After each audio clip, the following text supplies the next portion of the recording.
Bonjour à tous, je m'appelle Joël Perrault de l'Académie de hockey des pros. Bonjour, je m'appelle Danny Gros de l'Académie de hockey des pros. Alors la capsule d'aujourd'hui va s'adresser aux défenseurs. On va travailler beaucoup, on va vous montrer des exemples également de travailler en espace restreint, d'éviter de faire des croisements, de faire une bonne approche au porteur, une bonne utilisation du bâton. C'est un exercice qu'on peut faire au début des pratiques, à la fin des pratiques.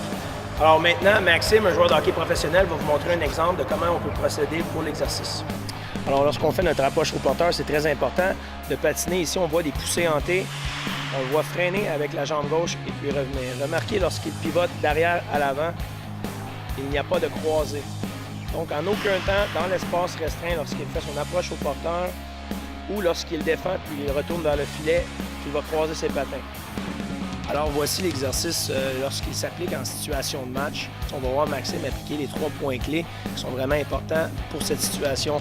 Donc, quand Maxime va faire son approche au porteur, il va amener le gars dans le coin de la bande. Il va faire des poussées hantées avec une bonne utilisation de son bâton, bien le diriger vers le coin de la bande.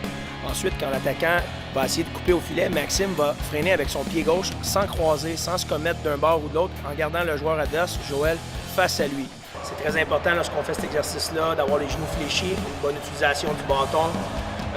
Comme j'ai mentionné, lorsqu'on pivot avant-arrière, arrière-avant, de ne pas croiser nos patins, de tout le temps faire face au joueur adverse pour être en bonne position défensivement pour se faciliter la tâche en situation de match.